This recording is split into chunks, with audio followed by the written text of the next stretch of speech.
My name is Michael Siglain. I'm the creative director of publishing here at Lucasfilm. We have an all-star lineup for you today. It is another one of our how many authors and artists can we fit on the stage panels. So let me introduce who we have. First up is Lou Anders. Hey. Followed by Katie Cook. Zoraida Córdova. Delilah Dawson.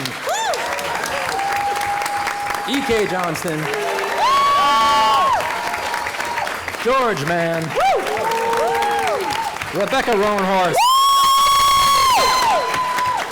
Brian Rood. Cavan Scott. Kevin Shinick. Charles Soule. And then last but certainly not least, Mr. Timothy Zahn.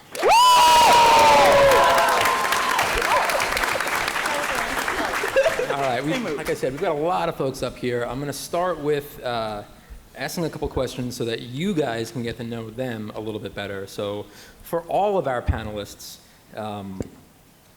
what does Star Wars mean to you guys? What do you love about Star Wars? And Lou, if you want to start it off there. 10 years old, I'm at a beach house. I see a Time or a People magazine. God, I wish I had saved that. And there are these two strange-looking robots in the desert on the cover, and my brain just went, "What is this?" 3 months later, I'm sitting in the theater. There's a star field, and that ship comes over and takes up everything. And I don't care how good special effects have gotten in the ensuing decades. There was nothing like that feel when you were 10 years old in '77. Watching that ship come over. Yep. And it was a life-changing. It was everything that followed came from that moment. For me, it's the fact that Star Wars is magical. Star Wars is an adventure, and there's so many amazing characters and situations throughout now the Star Wars universe and the years that there is something relatable to every single person. There's some character that you have found that is like the person you latch onto that's like, this is me, this is who I relate to. And it really connects you to the story and kind of makes you really, really aware and completely involved in the Star Wars universe.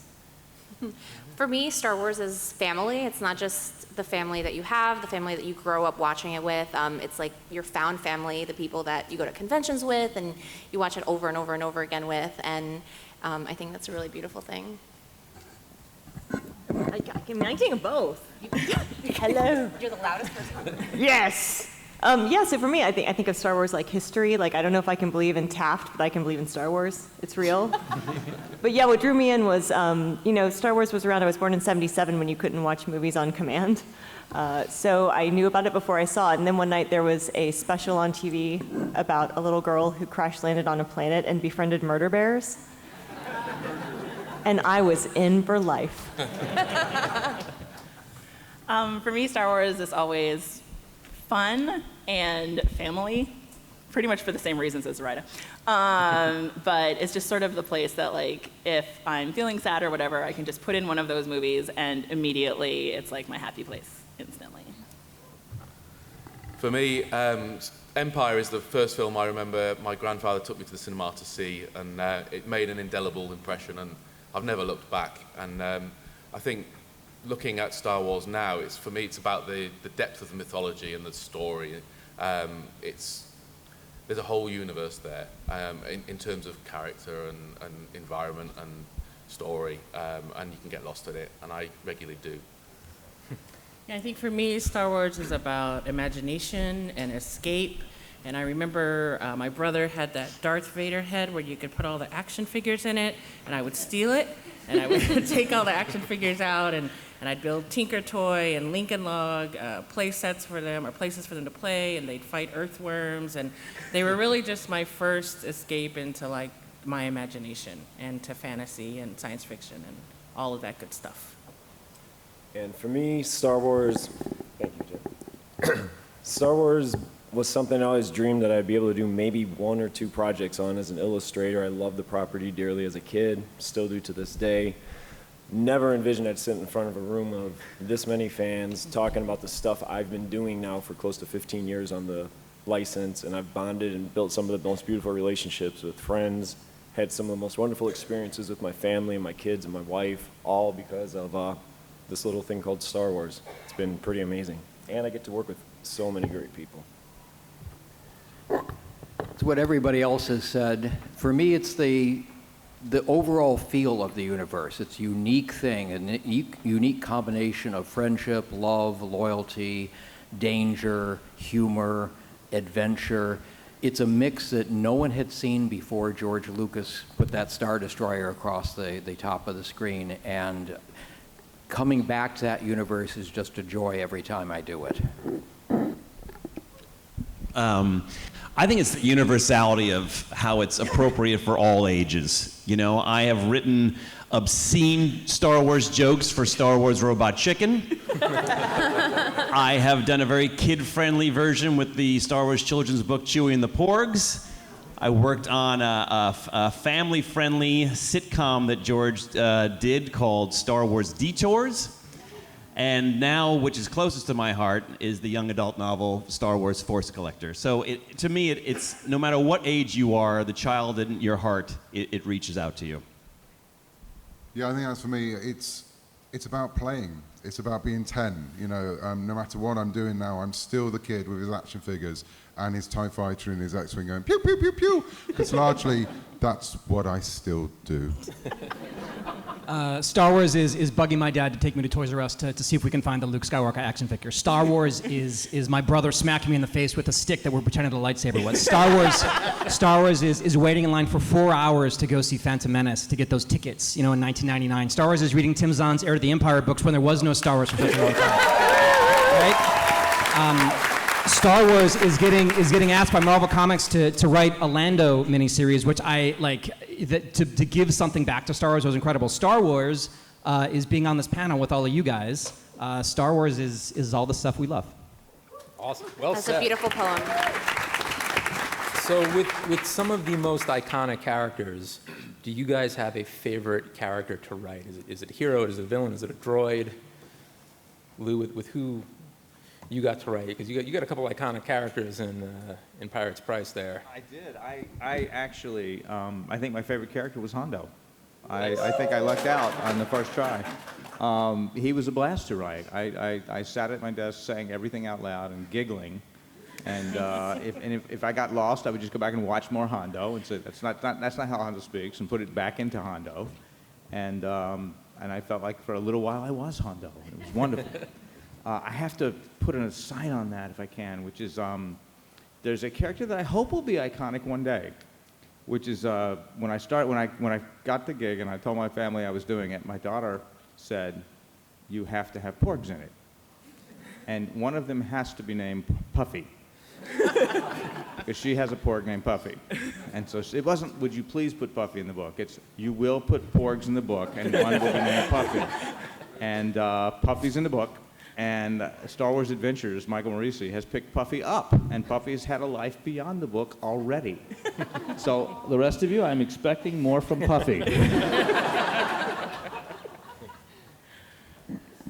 As an artist in Star Wars, more of a writer, I'm going to answer with my favorite to draw is Chewbacca, and apparently Puffy the Porg. We're going to do that.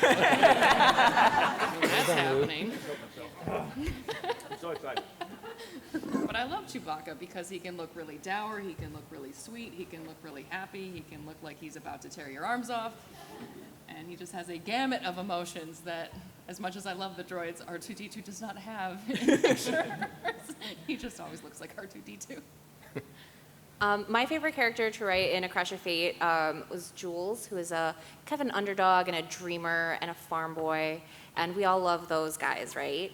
And I think that putting him in uncomfortable situations and making him kind of out of his skin is really fun for me to do, and just like either make things explode or have an adventure racing across Batuu. So I'm going to sound like a very old cereal commercial here, but the adult in me loves writing Cardinal and Vi from Phasma and also Black Spire. to watch, you know, Vi, this amazing resistance spy who is smart and cunning and kind of dry and funny, and then to take Cardinal from being like the perfect little First Order poster boy to who he becomes in Black Spire, wink. But the kid in me loves writing Jar Jar. I thought for sure Sabe was going to be the character that I liked writing the most, but it turns out the character I like writing the most is Palpatine. Because you just imagine like the worst thing that anyone could do and then do that. So in the Myths and Fables book, we don't really name the characters because the stories are those characters seen through a kind of lens of folklore.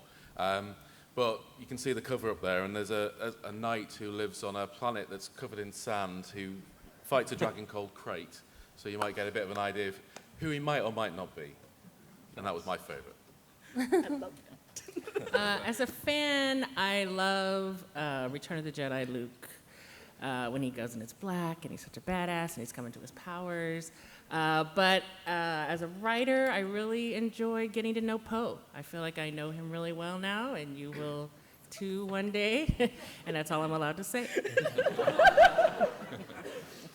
So, as a fan, like you had said, my all-time favorite character is probably Han Solo. I absolutely love the character, the quick wit, the cockiness, the cowboy style, and Han Solo's a man. Artistically, I love to illustrate Boba Fett. So we got the yin and the yang there. I mean, Boba Fett is an oddball color combination, but yet looks way cool. It is super fun to illustrate. Yeah, classic characters, I always like Han best. Okay, all right. Non-classic. Second place would probably be young Obi-Wan. He was a lot of fun to write. I'd like to write more of him. There's another character that's kind of been popular in my stuff lately. What was that, Thrawn? I think something like that. Yeah, he's fun to write too. Pretty close. Charles? Oh, I really had a good time writing Darth Vader, who is a well-known character from the series. I don't know. They're all great. I mean, my favorite, the one I really always say is Palpatine. Palpatine always appeals to me. I'm an attorney, you know, by training, and so the evil side of Palpatine appeals to me that way. Cav?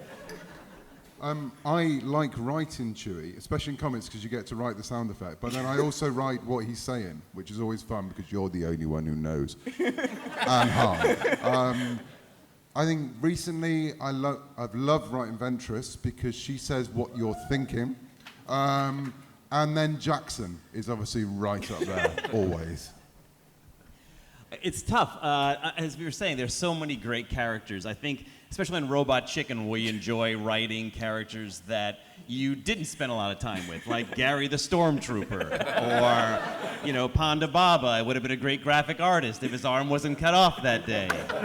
So those are always fun to kind of flesh out. You know, I also enjoy creating these original characters for the novel, which is a lot of fun, but there's something about being in this world and being able to put your voice and your print on these. Again, Stormtrooper number 4 now is Gary, you know, and we all can fall in love with Gary, so it's just giving life to that. So, Kate, you said your answer was Palpatine. Yeah. Was it difficult then to write Padme? No, because she's just like the opposite. So it's like whatever good you should do is Padme, and then whatever the jerk move is Palpatine. Right. And what's the reaction been to Queen Shadow so far? Everybody seems to really like the epilogue, which is great because it was the first thing I wrote. But the reaction's been amazing, and I feel like we waited 20 years for this book. I know I waited 20 years for this book, and getting to actually have it out in the world is fantastic, and getting to actually write it is an excellent bonus on top of that. But it's been so much fun to sort of share it with people who I knew were going to love it, but also people who surprised me by like the Clone Wars fans who I might have thought were like a little bit too young to have liked Padme the way that we did when Phantom Menace came out. And just sort of the people I wasn't expecting to be like, she is my favorite character. And I was like, I never would have guessed that. Thank you for buying the book. Nice, nice. So we had a little thing that opened this year called Galaxy's Edge. Raise your hand on the panel if you have written anything around Galaxy's Edge. We've got a fair amount of folks. So for you guys, what was it like to write something that is connected to a whole new world of Star Wars? What was the experience that you had Because yours is very, very connected. Mine to, is very, very connected. Yeah. And I think the experience was a kind of slow unpacking of realizing just how connected. It's like, okay, I'm doing something connected to the park. Okay, I'm doing something with Hondo. Okay, I'm doing something with Hondo on this ride. They've sent me this list of all the things in the park. Oh my gosh! I'm writing the book about Hondo and the Millennium Falcon. So then I was just at Galaxy's Edge this Monday and Tuesday. And it was the hardest thing I have ever done in my life, not to stand in that line of hundreds of people and scream, I wrote the book about this ride! So let me go to the front! And then sitting in the cockpit and steering was incredible, next to my daughter, who took us to hyperspace. And absolutely incredible. Fantastic experience. Awesome. Zoraida, how about you? It was really daunting at first because all of a sudden there's all of this possibility and this world that we're all going to get to explore at the exact same time. And it was, for a moment it almost felt a little bit like limitless, and then narrowing it down. And when the opportunity came for me of, do you want to write a YA romance for Star Wars? And I was like, yes, I will give you a romance, and I get to set it on this planet that I don't even know what it is, but I want to visit it right away, immediately. And can you tell folks a little bit more about the book? Yeah, so the book is about two kids who knew each other. They're both from Batuu. They were separated for X amount of years, 13 years, and then all of a sudden they are crashing into each other on the planet, and they have 24 hours to basically fall in love. Or shenanigans. Or shenanigans. And obviously along the way they encounter a lot of problems. There are some really wonderful characters on Batuu, like Doc Onder and Oga, and they control the criminal enterprise of the world. So they have all of these challenges. And I really wanted to include a lot of all of the things that you're going to be able to experience, like the drinks and the animals and the market. And I spent so much time figuring out, like, what does it smell like here? What is, like, you I said asked him that on the right. call with the Imagineers. Yeah, like, what does it smell like? What are you going to feel like if you don't get to go to Batuu and you get to read the book? It's all of those sensory things. So all of that research was really fun. Yeah, we really wanted to capture the feeling if you couldn't get there, and then add layers of depth for when you could get there. But also, none of us had been there when we wrote these books. We got a PDF that was like 169 pages, watermarked with your name, and there was you couldn't skip to page 7. You couldn't search for a name. You're just like, and you start to, so you see the world piecemeal, and as it starts to come together, I mean, I got to go there on like the opening night, and it was like on Sesame Street, that day that Snuffleupagus finally shows up, and after 40 years, Big Bird's like, I told you this is real. I didn't make this up. It exists. So yeah, it's the Snuffleupagus. But I also, when you get to write Star Wars, every book has a different feel. Like we call Phasma Mad Max in space because that's the kind of Star Wars book it is. And I had been thinking, God, it would be so much fun to have like Brooklyn Nine-Nine in space about a group of people, that liked each other, that got together to do something. So like Black Spire it's in Galaxy's Edge, it's by Marathi, there's the First Order, it happens between, Last Jedi and Rise of Skywalker, so it's a time we haven't explored yet. But you get to see this crew of people that likes each other doing awesome things in this place with Vi and Cardinal, and it was such a thrill to make it fun, and that anybody could pick it up as their first Star Wars book or their 40th Star Wars book and maybe go to Batuu and know what the Trilon Wishing Tree is, or know what Zabaka does, or where the wooden convoys come from in the creature shop. Nice. And Tim, you were the first one. I'm going to jump on over you for a second, George. Tim, you were the first one to travel to Batuu last year. You want to talk a little bit about that?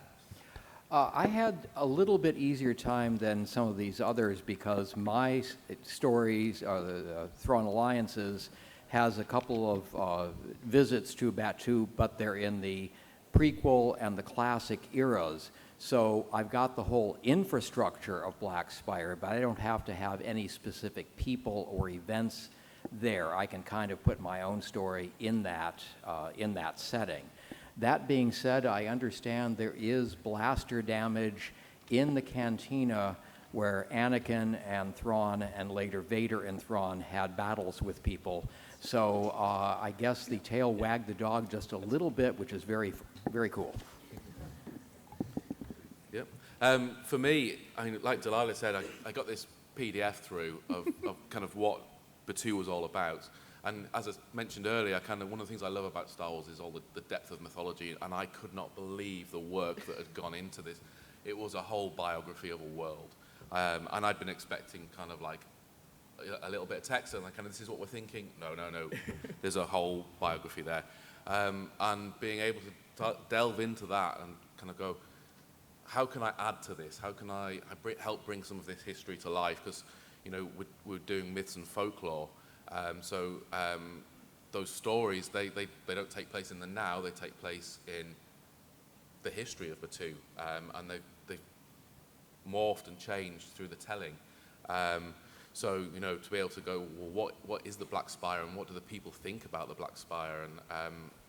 And Wild Space, being that close to the edge of Wild Space, and kind of all these people coming in and out of this port, and how do people interact and tell stories and exchange stories in that kind of world. So it was a fabulous experience.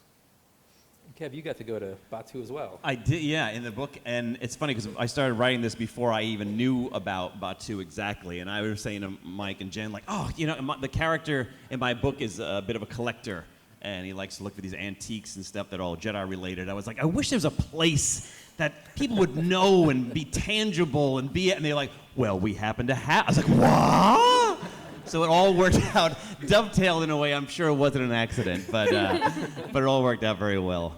Excellent. We're going to go through some stuff that we've got coming soon. Speaking of coming soon, Cav and Charles, you guys are working on something called Project Luminous. We are, yes. Yeah. We know this is something people are very interested in. Yes. Can you tell us a little bit about?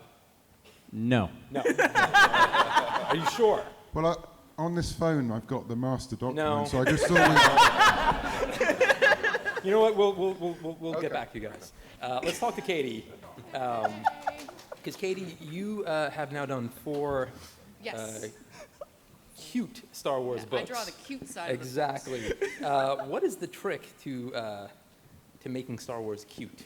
Well, you know what? Working on basically something that is an introductory book for kids for Star Wars, because it's ABC-3PO, OB-123, Star Wars Search Your Feelings, and now Star Wars Creatures Big and Small. These are the things that you're going to give your toddlers. These are the things you're going to give your 4, 5, 6-year-olds. So I take my job very seriously as the kids' first introduction to Star Wars, because most of the time, most parents tell me these are the books they give their kids before they introduce them to the movies when they're, 6, 7 years old. So it's that thing of like, I want to make it relatable, but I want the characters to still be recognizable. So, there's a lot of effort that goes into making sure that it's adorable and kids just want to hug it, even if it's Palpatine. But it also looks like the character that they're about to be introduced to, whether it be from the animated shows or any of the movies or any of the other tie-in material. And with your next one, you're literally taking creatures I got to from littlest to the biggest. all of Here's an this example. And I would like to point out who put Carillion hounds on the adorable animals. We didn't say they were all adorable. We said you made them all cute. I know. There were a couple, because I was sitting here like, there's no Millennium Falcons in this book. This is going to be great. Because let me tell you, one of the books has it in 3 times. But then I get the animal list, and it was like Carillion hounds, Sarlacc, giant spaghetti monster from Solo. And it was like, that's very cute. But you also had these two, which is adorable. Tauntauns and Wampas. Well, they're already adorable. Wampas are adorable. They're just misunderstood. Exactly. You just want to hug them. Can I just say one thing? If you guys go to Batuu, they have a puffer pig that when you squeeze it, it goes wah, wah. It is the best thing you will buy there. We squeeze that thing every day. But I love doing this book. I mean, it was so much fun, and especially, my kids are 5 and 8, and they zero in on the creatures of Star Wars. So this was like, they had a lot of feedback for me. So it was like, I had like little art directors with me the whole Yeah, time. you had a lot of editors on this one. So, but it was a blast. I love this one. Excellent. Yeah, so do we. We're very happy with this one. Speaking of some of the other kids' books that we've got coming up, Delilah, you have the Skywalker saga. Can you tell folks the approach that you took for this book? Sure. So the Skywalker saga is, basically if you were going to do a read-through of 1 through 8, you start with 1, and it doesn't start where kids are real excited. It starts with some dignitaries got together to discuss the trade embargo, which, That was cool. You thought that was cool. My 10-year-old, not so much. So we wanted to start here with what would really captivate young kids and bring them into Star Wars. So it starts with a little boy, was born on a desert planet, and he had a dream. And it focuses on looking at the movies and the canon through the eyes of the Skywalkers, and eventually it gets to Rey as she kind of inherits that side of the Force. And it just retells the movies in a magical fairy tale way that is great to read aloud, that is great to give the kids the exciting part without the part that kind of bores kids. I mean, yeah, we mention the embargoes, but we don't hang out there a lot. So yeah, it's just all about capturing the magic of the movies, and the best thing about them is not the words, it is the art, because Brian Rood is amazing. Thank you. So, Delilah takes us through, 1 to 8 in this book, and Brian had the difficult job of providing illustrations. Brian, these are so beautiful, they're very photorealistic. What's your process like for creating this art? Lots of coffee. Photorealistic illustrations, the process is, as you know, you guys give me all the script of the things you want illustrated out, and we start shuffling through film assets, style guide assets, and all that stuff to compose and composite many things that you see throughout the books. Some of them are almost direct interpretations of the things we've seen on screen, and oftentimes we can't do that because Han Solo's a little cross-eyed or Luke's making a funny facial expression, so I fix that stuff. Initially I think I was hired 5 or 6 years ago, maybe 7 something, to do 60 illustrations. With the completion of this one, I believe we're slowly approaching 800. So yeah, back to that coffee thing. Yeah, but this is if you love somebody for Christmas that's a kid, like this is the gift that they're going to have on their shelf to read to their grandkids one day. Like it's so beautiful. Yeah, no, these books, they made kids actually start to like me a little bit. It's great. The stuff that I've been doing with you guys, including this one, is just beyond anything I ever dreamt would be out there. When I go to Target, Walmart, Kroger's, Ralph's, I think Star Wars is everywhere now, right? Mm-hmm. Yeah, it's pretty much everywhere. It's like you were saying down there, it's hard to not grab the kid in the eye and be like, dude, that's mine. Never works out good. Don't do it. Never. Banned from Target. And then how long do they take? What's average for you for? Could I get an extension?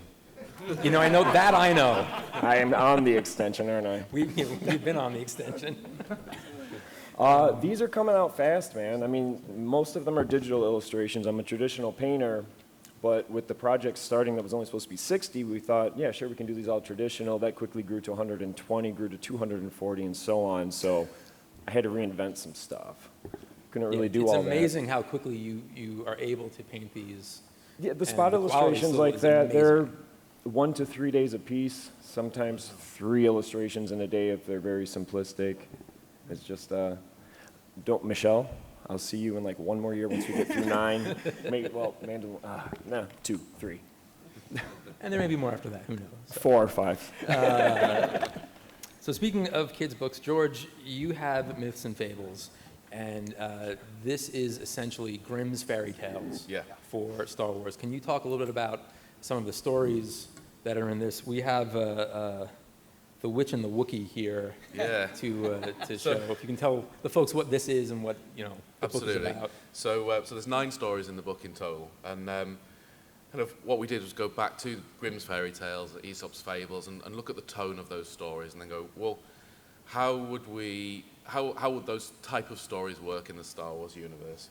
And kind of try to touch on some of the fundamental elements of the Star Wars universe. So here we've kind of got a spooky story, a bit Hansel and Gretel-like, about a witch who lives on a distant world, a bit of a recluse. She has a Wookiee friend, and some pirates who arrive on the planet and think, well, we're going to go and rob her.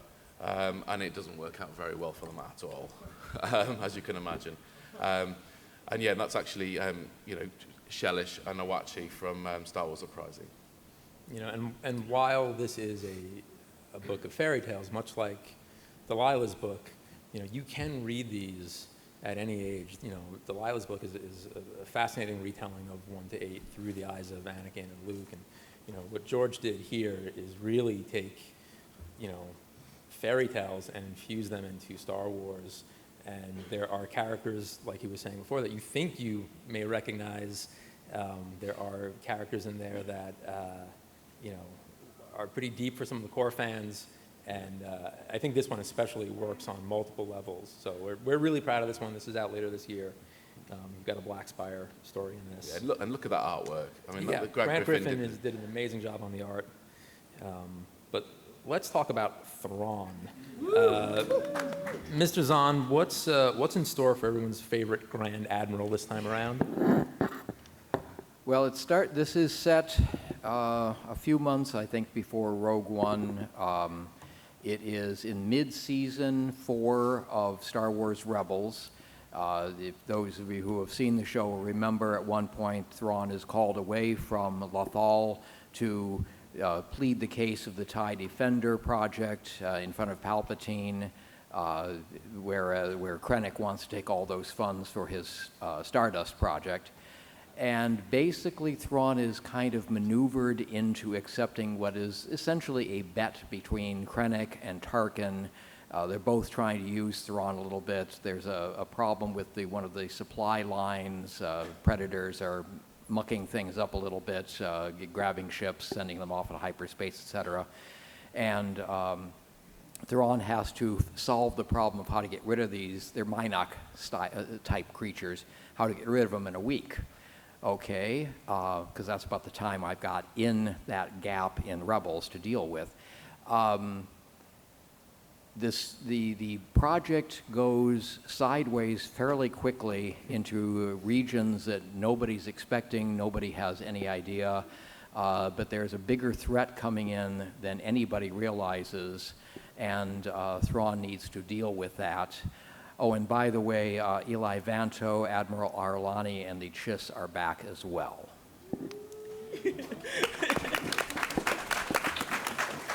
And now just a process question for you, Tim. Thrawn is always 10 steps ahead of everyone else. How do you approach that as a writer to make sure he stays 10 steps ahead of everyone? And is he 10 steps ahead of you at times? It's largely it's partially me just figuring out both sides of the chess game, sorting out, okay, this person does that, Thrawn does this, etc., back and forth.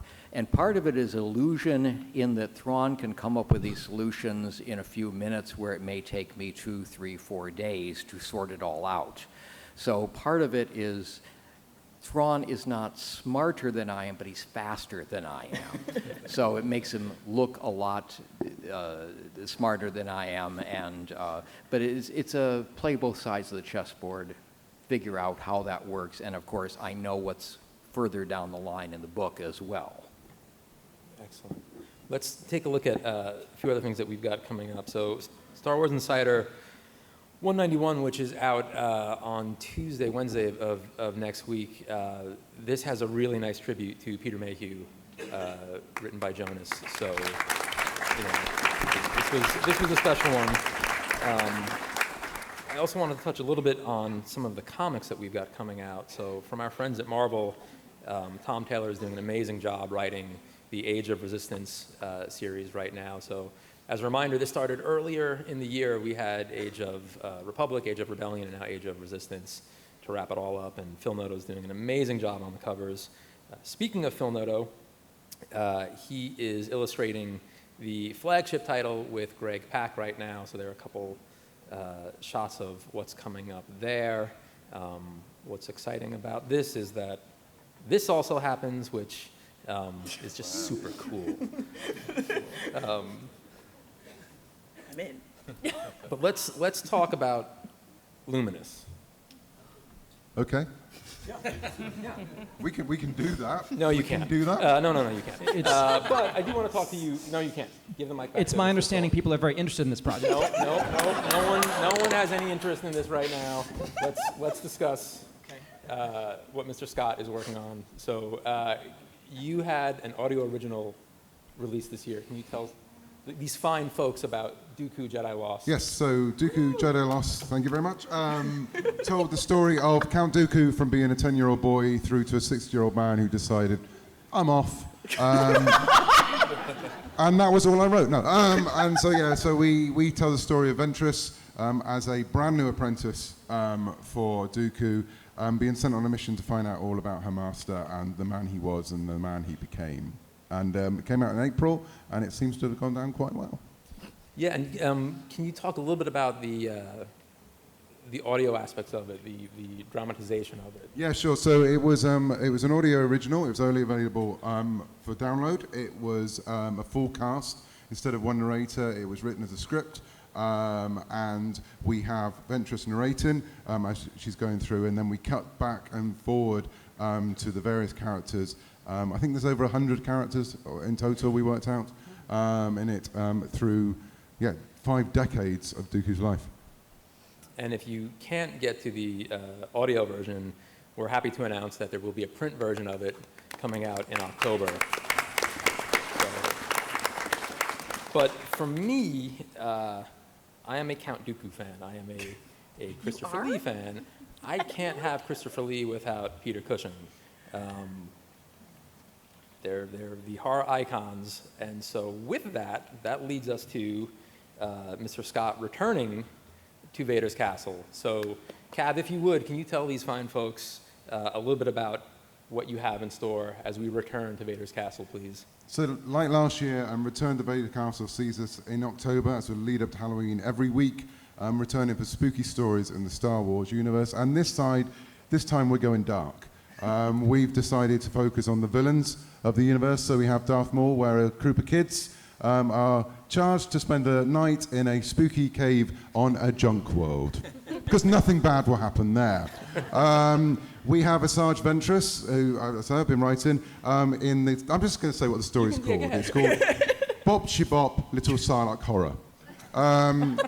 We have Jabba the Hutt and A Tale of Many Brains, and we have Darth Vader. And the one we talked about, the original series, came because Mike and I wanted to turn Count Dooku into a vampire, Count Dookula.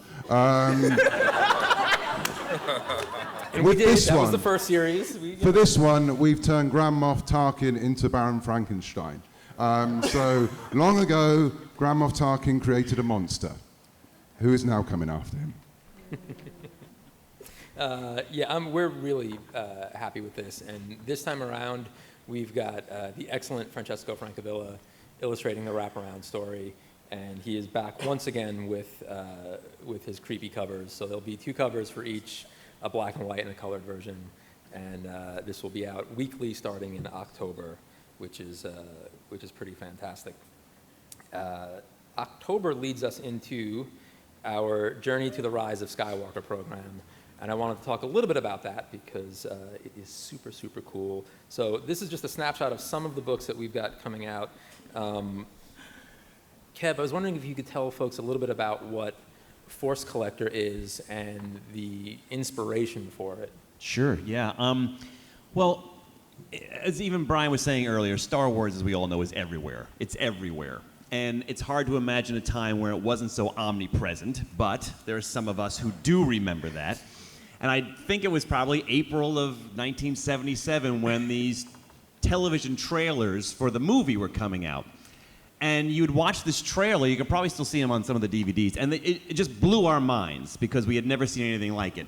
But there was just so much information that was coming out. So you had to kind of piece together what exactly were we seeing with these images that we had never seen before. And I always laugh when I think back to the fact that I knew distinctly, I was telling my friends, this was a movie about a dark night guy who lived in a castle in a desert, and he had kidnapped this princess, and the castle was protected by these sand creatures, and then the guy named Luke, when he swung with the princess, I was convinced they were exiting the castle, and that was the end of the movie. And obviously I was wrong and also right in certain ways, but I did, when we do learn that Darth Vader did have his own castle later in life, I did feel a little bit redeemed. Like, well, I wasn't so far off. What I wanted to do was try and capture that feeling of not knowing Star Wars, not knowing who the Jedi were, and discovering that. And I thought, you know, we all know Star Wars because we've had a front row seat to the entire saga. But if you lived in this galaxy, yes, it was a war, and it was a galactic war, but I treated it the way we treat World War II. We know who the winners were and the fighters were, but then a movie like Dunkirk comes out, or, you know, there are so many aspects to this war that we don't know. And if you're living in a city or someplace that doesn't have good libraries or antiquated resources, you've got to ask around. You've got to find out these things. Who were these Jedi? Did they exist? Were they real people? Were they myths? And my character, Carr, and his friend Maze go out to discover that. And it's kind of I wanted to, like I said, excite the history buff in a lot of us too, about getting excited about Star Wars history again and figuring out for the first time through fresh eyes, who are these people? And now we've all had a lifetime to sit with these, so it's kind of fun to see where they're right and where they're wrong. But that was what I was trying to capture with Force Collector. And it's a little bit, I think it's accurate to say your inspiration was the Dead Zone sort of meets Star Wars I pitched meets it as, that's true. I Wizard of pitched Oz, it, you know. yes. I had a lot of imagery in my pitches, but I started by saying it was Star Wars meets the Dead Zone. Because I wanted this kid to have he gets these massive headaches, and he doesn't know why. But when he touches an object, he can see the object's history. And everybody thinks he's got like a brain tumor, but his grandmother's like, no, I think you might have the Force, you just don't know how to use it. And he's like, well, what is that? And she's like, he tells about the Jedi, and well, I gotta find one to help me. And she's like, well, they're all dead. But how do I go about this? And she's like, I think if you go out into the world and try and find objects and interview people and find out these things, life will be your master and teach you the way. So it is kind of like Wizard of Oz, but it's also a little bit like Citizen Kane of trying to find out what Rosebud was. You know, he's trying to figure out who the Jedi were. So yes, I was a little all over the place when I was pitching to Mike, but I think we did land on some solid imagery there. And I'll say this, it's a fun read, you know. I think when you, especially knowing the history that we know. Right. And seeing, you know, these two kids kind of stumble their way through it. Yeah. Going, no, that's not what that is, that's that. Exactly. Again, that's the fun of it, because we know things they don't know. But it's not like we're ahead of them. It's just kind of like you want to kind of guide them along the way. And sometimes they'll have the right answers. Sometimes we'll laugh at the answers they think they know. You know, because again, just like our own history, you're going to get multiple answers as to who was right, who was wrong, who these people were, the legendary tales that were told about them. So it's kind of a fun journey, you know, which goes along the way. Excellent. And then Cav, without going too much into it, because you're not allowed, can you talk a little bit about your next Choose Your Destiny? Yeah, so the fourth Choose Your Destiny book, it's a Finn and Poe adventure set between Last Jedi and Rise of Skywalker. That's Project Luminous, right? No. If only it was that simple. So they're sent on a mission. The Resistant needs quite a lot of medical equipment very quickly. And so they are sent to a place where one of the last back to plants are, unfortunately, the First Order have got there first. And these are not easy books to write. Can you talk a little bit about your process in crafting a Choose Your Destiny book? You know when people find serial killers and they have a wall with lots of lines going everywhere? That's pretty much what my planning looks like. Delilah's now looking very worried. So basically you have to work out every possible solution of what's happening. The great thing is you can do things like in the first one, I destroyed the Millennium Falcon, but it's fine because you go back 2 pages, it's back to normal. I did kill R2D2 at one point as well, but we made him a light again, not so it making was us all feel right. any safer. Yeah. And it was fun. And then, Rebecca, I know there's not a lot that you can say about Resistance Reborn, but can you talk to it at least a little bit? So Poe is in it, and Leia, and let's see, I see Rey and Finn. Yeah, so And Finn and the Millennium Falcon, and that's about it. that's it. Yeah, so it breaches the time between The Last Jedi and Rise of Skywalker, and there's some adventures. Well, what I think we can say about this, and also Black Spire, you know, all of our Journey 2 books, the really cool thing about our Journey 2 books this year is that we do get to tell some of the story, you know, between 8 and 9. And we do get to see, you know, all of these original trilogy characters on these amazing adventures. You know, with Black Spire and Resistance Reborn, it really is almost required reading before you go into the movie. Like, if you really wanted to know the backstory, to know, you know, these adventures. We don't tell everything, and we never will. We always want to keep some of the mystery. You know, that's part of the beauty of Star Wars. But, you know, with this one in particular, you know, I think everyone was really blown away by how intense, how incredible, how much fun it was. So I think you guys are in for a real treat come November when Resistance Reborn comes out, and Force Collector, and all of them really. We're really proud of this batch of Journey 2 books. Speaking of which, we also have Justine Ireland, who she's involved in something else, isn't she? She is. It's a project I think people are very interested in. Well, It's Project Luminous. It was Luminous, right? Yeah. Mm-hmm. If only we could talk about that. If only we could. But this, like the others, is again, another, you know, important story set between 8 and 9. This is our final cover for this one. We have some kids' novelty titles coming out, which we're excited about. In terms of kids' nonfiction, I don't know if you guys had seen the Creatures and Aliens book we did last year. Basically, these are making of books and behind-the-scenes books for kids, right? So we started with Creatures and Aliens to say, you know, how did they make those incredible monsters, and how did it go from practical effects to digital effects and then back to practical again? And with this one, author Landry Walker is focusing on the ships and battles. So you're looking at the ships and you're looking at the vehicles, and then you're seeing the battles in which they appeared, in which they fought. Abrams, our publisher, did an amazing job on this. It's very interactive. So if there's anyone out there who's interested in the behind-the-scenes stuff, you don't have to be a kid for this book or for the previous one. This is, again, this is another one on the nonfiction side that we're really, really proud of and really happy with. Just a couple other examples of some of the stuff that we go through here for this one. In terms of a couple of the other things that we've got coming out, novelty-wise, we have the Ultimate Pop-Up Galaxy. Now, if you guys know Matthew Reinhardt, he is a genius when it comes to paper engineering.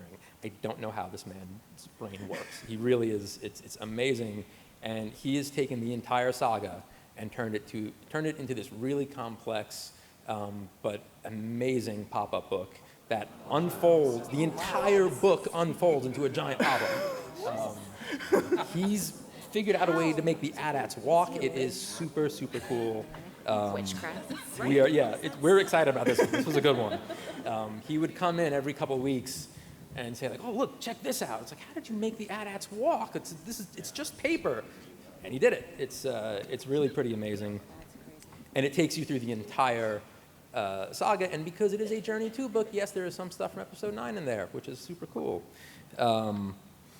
Speaking of Episode 9 and kids, on our kids comics front, IDW has a couple issues of Star Wars Adventures. So our main story focuses on Chewbacca and the Wookiees of Kashyyyk coming into contact with the First Order. That's written by John Barber, and then our backups are written by Michael Morrissey, and they are a C-3PO R2-BB-8 spy mission, which is really fun. Turning to the adult comics, we have Allegiance, from Marvel. So these covers were shown a little earlier today, but in case you haven't seen them, this is what this story looks like. Again, this is another important in-between story from 8 and 9. We have a couple other things to show, but before we go into that, I wanted to just turn it back to the panelists for a second and just talk a little bit about process. You know, I know there are aspiring writers in the audience, and it's something that, as an editor, always fascinates me in terms of how you guys work, right? What is the process? What is the advice that you can give for aspiring authors out there that are looking to break in? And then, you know, Brian and you know, Katie, in terms of the art side, same question. So, Lou? Oh boy, that's not a softball question. Process. Read everything. Read everything connected to what you were going to write, and read everything not connected to it. You know, I'm a big believer in learning to write by outlining television and film. I sit down with my laptop and the pause button, and I go through and watch a movie, and I pause every 5 minutes and write what's happened, and I look at the time it takes and how it breaks across a story. And that taught me so much about structure and outline when I was younger. For Star Wars, it was wonderful. I got to binge watch Star Wars while binge reading Star Wars.